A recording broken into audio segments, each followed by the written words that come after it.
வணக்கம். இந்தியாவோட இடஒதுக்கீடு வரலாறு பற்றி நம்ம நிறைய படிச்சிருப்போம், கேள்விப்பட்டிருப்போம். இந்தியாவுல முதலா இடஒதுக்கீடு பெற்ற சமூகம் இஸ்லாமிய சமூகம் தான். இந்தியாவை மாகாணங்களாக பிரிக்கும் பொழுது அந்த மாகாணங்கள்ல அரசியல் பிரதிநிதித்துவம் முஸ்லிம்களுக்கும் இருக்கணும்னு சொல்லி அகில இந்திய முஸ்லிம் லீக் தலைவர் ஆகா கான் அவர்களுடைய தலைமையில 1906ல ஒரு அறிக்கையை கொடுத்தாங்க. அந்த அறிக்கை அடிப்படையில தான் அன்றைய பிரிட்டிஷ் மாகாணங்கள்ல இஸ்லாமியர்களுக்கான இடஒதுக்கீடு கோரிக்கையை பின்னால நிறைவேற்றினாங்க பிரிட்டிஷ் அரசாங்கம். அதாவது அன்னைக்கு மெட்ராஸ் பிரசிடென்சின்னு சொல்லப்பட்ட சென்னை மாகாணத்துல 1920 இருந்து 1940 வரைக்கும் இஸ்லாமியர்களுக்கான இடஒதுக்கீடுங்கிறது 16% இருந்தது. அதன் பிறகு சுதந்திரத்துக்கு பிறகு என்ன ஆச்சு அப்படின்னா, இந்தியா பாகிஸ்தான் பிரிந்ததினுடைய காரணமாக நிறைய முஸ்லிம்கள் பாகிஸ்தானுக்கு போயிட்டாங்க அப்படின்னு சொல்லி, அதனால இஸ்லாமியர்களுக்கு 16% இடஒதுக்கீட்டுலாம் கொடுக்க முடியாதுன்னு சொல்லி ஓமந்தூர் ராமசாமி ரெட்டியாருடைய தலைமையில இருந்த ஆட்சி அன்றைக்கு 16% இருந்த இஸ்லாமியர்களுக்கான இடஒதுக்கீட்டை 7% குறைச்சாங்க. அதன் பிறகு 1954ல காமராஜருடைய ஆட்சியில இந்த இடஒதுக்கீட்டை முழுசா நீக்கிட்டாங்க. அதாவது இஸ்லாமியர்களுக்கான 7% இடஒதுக்கீட்டு இருந்தது இல்லையா, அந்த இடஒதுக்கீட்டை முழுசா அந்த நேரத்துல எடுத்துட்டாங்க. இஸ்லாமியர்களுக்கான இடஒதுக்கீடு இல்லாம போனதுக்கான காரணமும் பெருமையும் காமராஜருக்கும் காங்கிரஸுக்கு தான் இருக்கு. இதுதான் நடந்த உண்மை. இதை ஏன் சொல்றேன் அப்படின்னா, காலங்காலமா காங்கிரஸுக்கு தான் இஸ்லாமியர்கள் சப்போர்ட் பண்ணிக்கிட்டு இருக்கிறாங்க, தங்களுடைய வாக்குகளை வாரி வழங்கிக்கிட்டு இருக்கிறாங்க. அப்போ இன்றைக்கு இருக்கக்கூடிய வரலாறு தெரியாத இளைஞர்கள் சில இஸ்லாமியர்களுக்காக சொல்ல வேண்டிய அவசியம் இருக்கு. இஸ்லாமியர்களுடைய இடஒதுக்கீட்டு நடந்த குளறுபடிகளை இங்க எடுத்து சொல்ல வேண்டிய அவசியமும் இருக்கு. அதன் பிறகு திமுகவின் ஆட்சி வந்தது. பல இஸ்லாமிய தலைவர்கள் கேட்டுக்கொண்டதன் அடிப்படையில தமிழ்நாட்டு இஸ்லாமியர்களுக்கான இடஒதுக்கீட்டை பிற்படுத்தப்பட்டோர் இடஒதுக்கீடு பட்டியல சேர்த்தாங்க. அதை தொடர்ந்து திரு கருணாநிதி ஆட்சிக்கு வந்த பிறகு 3.5% பிசி இடஒதுக்கீட்டுல இருந்து பிரிச்சு உள்ஒதுக்கீடா இஸ்லாமியர்களுக்கும் கிறிஸ்தவர்களுக்கும் கொடுத்தாங்க. அந்த நேரத்துலதான் எஸ்சியில உள்ஒதுக்கீடு, அதாவது அருந்ததியர்களுக்கும் கொடுத்தாங்க. இது நம்ம காலத்திலேயே இந்த இடஒதுக்கீடை நம்ம பார்த்தோம். நம்ம வாழ்காலத்துலதான் இந்த இடஒதுக்கீடு நடந்தது. இதுதான் தமிழ்நாட்டுல இஸ்லாமியர்களுடைய இடஒதுக்கீடு வரலாறாக இங்க சுருக்கமா நான் பதிவு செய்ய விரும்புறது. இந்தியா பாகிஸ்தான் பிரிவினைக்கு பிறகு இந்தியாவுல இருக்கிற இஸ்லாமியர்கள் பெருசா அரசியலையோ அல்லது அரசு வேலை வாய்ப்புகளையோ கவனம் செலுத்தல. இது நீண்ட காலமா பேசப்பட்ட ஒரு விஷயம். இந்த விஷயத்தை பற்றியான ஒரு பெரிய விழிப்புணர்வே இல்லாம இருக்கிறாங்க. தொடர்ச்சியா காங்கிரஸையே ஆதரிச்சுக்கிட்டு வந்த இஸ்லாமியர்கள் 50 வருஷமா இடஒதுக்கீடு பத்தி பேசாததுனால இஸ்லாமியர்கள் பிரதிநிதித்துவம் வேணும், வேலை வாய்ப்புகள் நாங்க குறைவா இருக்கோம் அப்படின்னு காங்கிரஸ் கிட்ட சொன்னதுனால இஸ்லாமியர்கள் கேட்கிறாங்க அப்படிங்கிறதுக்காக காங்கிரஸ் இடஒதுக்கீட்டிற்கு முயற்சி பண்ணாங்க. ஆனா காங்கிரஸ் முயற்சி பண்ற மாதிரி பண்ணுவாங்க, பின்னாடி என்ன நடக்கும் அப்படின்னா, இந்து மகாசபையோ RSSஓ பாஜகவோ இஸ்லாமியர்களுக்கான இடஒதுக்கீடு கொடுக்க கூடாது அப்படின்னு குரல் கொடுத்தா திரும்பவும் முடக்கப்பட்டுரும். அதுதான் வரலாறா இருந்திருக்கு. கடந்து வந்த பாதை அப்படிதான் இருக்கு. ஒரு கட்டத்துல காங்கிரஸே தன்னை மறந்து இனிமே நம்ம ஜெயிக்க முடியாதுன்னு ஒரு நிலைமை வந்த போதுதான் திரு மன்மோகன் சிங் தலைமையிலான காங்கிரஸ் பெரிய அளவுல வெற்றி பெறாங்க. அந்த வெற்றிக்கு முழுமையா உழைச்சவங்க இஸ்லாமியர்களும் சிறுபான்மை மக்கள் தான். காங்கிரஸ்ல இருக்கிற முஸ்லிம் தலைவர்களும் அப்புறம் அந்த கூட்டணியில இருந்த முஸ்லிம் இயக்கங்களும் இவங்க எல்லாம் என்ன வற்புறுத்துறாங்க அப்படின்னா, அவங்க வற்புறுத்தின அடிப்படையில இஸ்லாமியர்கள் எங்களுக்கு இடஒதுக்கீடு வேணும் அப்படின்னு அந்த அரசாங்கம் கிட்ட, காங்கிரஸ் அரசாங்கம் கிட்ட அவங்க கேட்கிறாங்க. அதன் அடிப்படையில இஸ்லாமியர்களுக்கு இடஒதுக்கீடு கேட்கும் போது அப்பதான் திரு மன்மோகன் சிங் தலைமையிலான ஐக்கிய முற்போக்கு கூட்டணியில தான் திரு ராஜேந்திர சச்சார் கமிட்டி அமைச்சாங்க. யாருடைய கமிட்டி? திரு ராஜேந்திர சச்சார் கமிட்டி அமைக்கிறாங்க. திரு ராஜேந்திர சச்சார் அப்படின்னா யாரு அப்படின்னா, அவர் ஒரு முன்னாள் நீதிபதி, அவர் ஒரு மனித உரிமை செயல்பாட்டாளர். அந்த அடிப்படையில தான் அவருடைய தலைமையில குழு போடுறாங்க. அவர் என்ன பண்றாருன்னா, இந்தியா முழுக்க இருக்கக்கூடிய மாநிலங்களுக்கு கடிதம் போடுறாரு. என்ன கடிதம் போடுறாரு அப்படின்னா, இது மாதிரி நாங்க ஒரு குழு அமைச்சிருக்கோம், அரசு இப்படி அமைச்சிருக்கிறாங்க, உங்க மாநிலத்துல நீங்க எவ்வளவு இஸ்லாமியர்கள் இருக்காங்க, இந்த இஸ்லாமியர்கள் எவ்வளவு பேர் வேலை வாய்ப்பு பெற்றிருக்கிறாங்க, உங்க மாநிலத்துல எவ்வளவு பேர் படிச்சிருக்கிறாங்க, எவ்வளவு பேர் சொத்து வச்சிருக்கிறாங்க, எவ்வளவு பேர் வக்பு வாரி சொத்துக்கள் இருக்கு உங்க மாநிலத்துல, காவல்துறையில எத்தனை பேர் இஸ்லாமியர்கள் இருக்காங்கன்னு இப்படி பல கேள்விகளுக்கான டேட்டாக்களை கேட்டு அவர் எழுதி அனுப்பியிருக்கிறார். அன்னைக்கு எந்த மாநிலத்துக்கிட்டையும் இஸ்லாமியர்கள் பற்றியான எந்த தகவலுமே கிடையாது. இதுதான் உண்மையான நிலைமையா இருந்திருக்கு அன்னைக்கு. அப்ப திரு ராஜேந்திர சச்சார் குழு முடிஞ்ச அளவுக்கு என்ன பண்றாங்கன்னா, ஒவ்வொரு மாநிலமா கிடைச்ச தகவலின் அடிப்படையில சுமார் ஒரு 424 பக்க அறிக்கையை அரசுக்கு சமர்ப்பிக்கிறாங்க.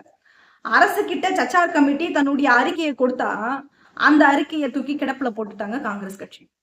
அப்படி கிடப்புல இருந்த அந்த அறிக்கையை திரும்ப தேர்தல் வர ஒரு வருஷத்துக்கு முன்னாடி காங்கிரஸ் கையில எடுத்தாங்க. தூக்கி போட்டதை திரும்ப ஒரு வருஷத்துக்கு முன்னாடி எடுத்தாங்க. எதுக்கு? தேர்தலுக்காக. அதன் பிறகு பிஜேபி வந்துருச்சு. திரு நரேந்திர மோடி வந்துட்டாரு. பிஜேபி வந்ததுக்கு பிறகு இஸ்லாமியர்கள் மீது வெறுப்பை கக்குற ஒரு கட்சியா தான் பிஜேபி இருக்கு. அப்போ சச்சார் கமிட்டி கொடுத்த அறிக்கைய சரியான தகவல் இல்ல, பொய்யான தகவலா இருக்கு அப்படின்னு சொல்லுது பிஜேபி. சரியான டேட்டா இல்லன்னு சொல்லிட்டு இன்னைக்கு வரைக்கும் அந்த சச்சார் கமிட்டி கொடுத்த அறிக்கையை பத்தி பேசுறதே இல்ல, அமைதியா இருக்குது பிஜேபி. சச்சார் கமிட்டி அறிக்கையில என்ன சொல்லியிருக்காங்க அப்படின்னா, கல்வியில, பொருளாதாரத்துல தலித்துகளை விட மோசமான பின்தங்கிய நிலையில முஸ்லிம்கள் இருக்கிறாங்க அப்படின்னு அந்த ஆய்வுல சொல்லப்பட்டிருக்கு. குறிப்பா கல்வியில டிராப் அவுட் ஆகுறது பெரும்பாலானவர்கள் இஸ்லாமியர்களாகத்தான் இருக்கிறாங்க. அவங்க படிக்க மாட்டாங்க. நிறைய IAS IPSகள் வருவது கிடையாது, குறைவா இருக்கிறாங்க இஸ்லாமியர்கள் இருந்து. அரசு அட்மினிஸ்ட்ரேஷன்ல ரொம்ப ரொம்ப குறைவா இருக்கிறாங்க. காவல்துறையில சுத்தமா இஸ்லாமியர்கள் கிடையாது, ராணுவத்துறையில கிடையாது அப்படின்னு சொல்றாரு. குறிப்பா உள்துறைன்னு சொல்லப்படக்கூடிய ராவ் போன்ற பிரிவுகள்ல இன்னைக்கு தேதி வரைக்கும் இஸ்லாமியர்கள் பெரிய அளவுல சேர்க்கப்படுறதே கிடையாது. இதை பிஜேபி செய்திருந்தா கூட ஏத்துக்கலாம். ஏன்னா இஸ்லாமியர்களை கண்டாலே அவனுக்கு காண்டாகும் வச்சுக்கோங்களேன். ஆனா இந்த நாட்டை அதிகமா ஆட்சி செய்தது காங்கிரஸ். அவங்க ஆட்சியில கூட, காங்கிரசினுடைய ஆட்சியில கூட ராவ் போன்ற உளவுத்துறை பிரிவுகள்ல இஸ்லாமியர்கள் சேர்க்கலங்கிறது தான் உண்மை. இப்ப கூட ராணுவத்துல பெருசா முஸ்லிம்கள் கிடையாது. ஒவ்வொரு மாநிலத்திலும் காவல்துறையில கிடையாது இஸ்லாமியர்கள், உளவுத்துறையில கிடையாது. முற்றிலுமா இந்த துறைகள்ல இஸ்லாமியர்கள் புறக்கணிக்கப்பட்டு தான் இருக்கிறாங்க. அதுதான் உண்மை. அது மட்டும் இல்லாம முஸ்லிம்களே என்ன பண்றாங்க அப்படின்னா, மதரசாக்கள்ல நடத்துறாங்க. அதுல மத கல்வி மட்டும்தான் நடத்துறாங்க. அறிவு சார்ந்த மற்ற கல்விகளை 1% கூட அவங்க நடத்துறதே கிடையாது. அவங்க மதங்களை மட்டும்தான் கற்பிக்கிறாங்க. அதுதான் கற்பிக்க வைக்கவும் செய்யறாங்க. அதை தாண்டி அவங்க எதுவுமே செய்யல. மற்ற கல்விகளை பற்றி அவங்க சிந்திக்கவே கிடையாது அப்படின்ற ஒரு குற்றம் சாட்டி வேதனையும் அடைஞ்சிருக்கிறாரு திரு சச்சார். ஆக மதங்கள் மீது ரொம்ப ஸ்ட்ராங்கா இருக்காங்க. யாரு? மதங்கள் மீது இஸ்லாமியர்கள் ரொம்ப ஸ்ட்ராங்கா இருக்காங்க. தன் உரிமைகள் மீது எந்த அக்கறையும் இல்லாம இஸ்லாமியர்கள் இருக்கிறாங்க அப்படின்னு சொல்றாரு. ஆக இந்த கருத்தை நான் சொல்லல, ஆய்வின் அடிப்படையில சச்சார் சொல்றாரு. முஸ்லிம்கள் தங்களுடைய சொத்துக்களை பற்றியோ, தங்களுடைய வேலை வாய்ப்புகளை பற்றியோ, தங்களுடைய உரிமைகளை பற்றியோ எந்த கவலையுமே படல அப்படின்னு சொல்லி சச்சார் ரொம்ப ஒரு வருந்தத்தக்க ஒரு செய்தியை சொல்றாரு அந்த அறிக்கையை சமர்ப்பிக்கும் பொழுது. அவரை சொல்றது உண்மைதான். நாம கூட பல பேரை பார்த்திருப்போம். மற்ற சமூகத்தவர்கள் அரசு ஊழியரா அரசு வேலைக்கு போகிற ஆர்வத்தை காட்டிலும் கூட இஸ்லாமியர்கள் ஆர்வமே காட்ட மாட்டாங்க. அரசு வேலைக்கு போகணும்னு பெரும்பாலுமா அவங்க வாயிலிருந்து வந்ததே கிடையாது. என்ன பண்ணுவாங்கன்னா, ஒண்ணு துபாய்க்கு வேலைக்கு போவாங்க, இல்ல கத்தாருக்கு வேலை போவாங்க. அதுவும் இல்லைன்னா சொந்தமா இங்கே ஏதாவது தொழில் பண்ணணும்னு நினைப்பாங்க. அதுதான் அவங்க பிரதானமா யோசிக்கிறதா இருக்கும். அப்ப இதை விட இன்னொரு அநீதி இந்தியாவுல இஸ்லாமியர்களுக்கு நடக்குது, கூடவே தலித்துகளுக்கும் நடக்குது. இந்தியாவில் இருக்கக்கூடிய சிறைச்சாலைகள்ல அதிகமாக இருக்கிறது முஸ்லிம்களும் தலித்துகளும் தான். அதுலயும் குறிப்பா குஜராத் மாநிலத்துல அதிகமானவங்க சிறையில் இருக்காங்க. இந்த அதிகார வர்க்கத்தால பொய் வழக்குகள் புனையப்பட்டு இந்தியாவுல தலித்துகளும் இஸ்லாமியர்களும் தான் அதிகமா சிறையில இருக்காங்க. அதுவும் 10 ஆண்டுகளுக்கு மேல இருக்கிறாங்க. இதுதான் உண்மை. பல அமைப்புகள் 10 ஆண்டுகளுக்கு மேல இருக்கக்கூடிய சிறைவாசிகளை விடுதலை செய்யணும்னு இன்னமும் போராடிக்கிட்டே தான் இருக்காங்க. அப்ப ஒட்டுமொத்தமா இந்த இந்தியாவினுடைய நிர்வாகத்துறையில, அரசு துறையில, கல்வித்துறைகள்ல, பாதுகாப்பு துறைகள்ல எதுலையுமே இஸ்லாமியர்களுக்காக இல்லாதது அவர்கள் 100% அநீதி இழக்கப்பட்டிருக்கிறதா அப்படின்னு சச்சார் கமிட்டியினுடைய ஆய்வினுடைய சாராம்சமா இருக்கு. அதுதான் சச்சார் கமிட்டி சொல்லுது. இந்த சச்சார் கமிட்டி குழு சொன்ன அறிக்கையை நான் ரொம்ப சுருக்கமா இங்க சொல்லியிருக்கிறேன். அறிக்கையில அவர் நிறைய டேட்டாவோட கொடுத்திருக்கிறாரு, விளக்கமா பேசியிருக்கிறாரு, நிறைய புள்ளி விவரத்தோட அவர் சொல்லியிருக்கிறாரு. இன்னொரு பதிவுல இன்னும் கூட இதை பத்தி நான் விரிவா பேசுறேன், இன்னும் புரியுற மாதிரி கூட சொல்றதுக்கு நான் தயாரா இருக்கிறேன். இன்னொரு காணொலியில நம்ம பேசுவோம். இந்த 10 ஆண்டுகள்ல பிஜேபிக்கு யாரும் நெருக்கடி கொடுக்க கூடாதுன்னு, இஸ்லாமியர்களுக்கான இடஒதுக்கீட்டை நிறைவேற்ற யாரும் நிர்பந்தம் பண்ணக்கூடாதுன்னு பிஜேபி என்ன பண்ணுது அப்படின்னா, முஸ்லிம்களுக்குள்ளவே பிரிவுகள் இருக்கு. அதனால இதை எப்படி இம்ப்ளிமெண்ட் பண்ண முடியும் அப்படின்னு சாக்கு போக்கு சொல்லிக்கிட்டு இருக்கு இன்னைக்கு. அதுக்கேற்ற மாதிரி இங்க இருக்கக்கூடிய இஸ்லாமியர்களும், நான் ராவுத்தூர் பிரிவை சேர்ந்தவங்க, நான் அந்த பிரிவை சேர்ந்தவங்க, நான் இந்த பிரிவை சேர்ந்தவங்க அப்படின்னு சொல்லிக்கிட்டு இருக்கிறாங்க. உத்தரப்பிரதேசத்துல பாத்தீங்கன்னா தலித்ல இருந்து கன்வெர்ட் ஆன முஸ்லிம்கள் நிறைய பேர் இருக்காங்க. அப்ப இந்த மாதிரி சிக்கல்களை, இந்த மாதிரியான விஷயங்களை பிஜேபி கையில் எடுத்து இவங்களுக்கும் நிறைய பிரிவுகள் இருக்குன்னு சொல்லி இஸ்லாமியர்களுக்கான இடஒதுக்கீட்டை கிடப்புல இன்னைக்கு வரைக்கும் போட்டு வச்சிருக்காங்க. பிஜேபி அரசு அதை பத்தி சிந்திக்கிறதே கிடையாது.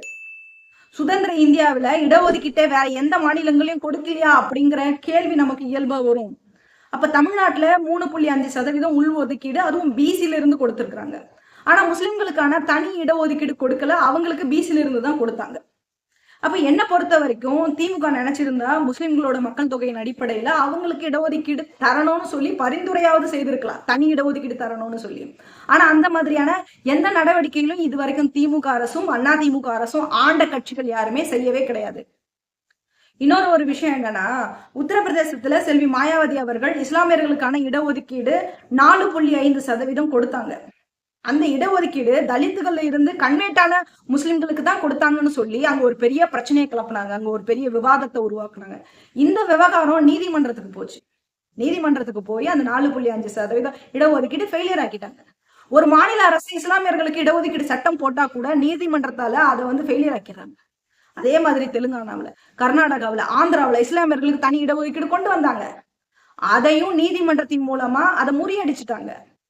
மத ரீதியான இடஒதுக்கீடு கொடுக்க முடியாதுன்னு சொல்லி நீதிமன்றத்தால இன்னைக்கு கிடப்புல போடப்பட்டிருக்கு இடஒதுக்கீடு, இஸ்லாமியர்களுக்கான இடஒதுக்கீடு. ஆக இந்த விஷயத்தினுடைய சீரியஸ் நோட் இன்னைக்கு வரைக்கும் இஸ்லாமிய இயக்கங்களோ இஸ்லாமிய சகோதரர்களோ பெரிய கவனம் செலுத்தல அப்படிங்கிற ஒரு வேதனை எனக்கு இருக்கு. அப்ப சர்ச்சா கமிட்டியில சில குறைபாடுகள் இருக்குன்னு சொல்றாங்க. அரசு சொல்லுது, பிஜேபி அரசு சொல்லுது. ஒருவேளை சில குறைபாடுகள் இருந்தா அந்த அறிக்கை வேணாம், தூக்கி போடுங்க.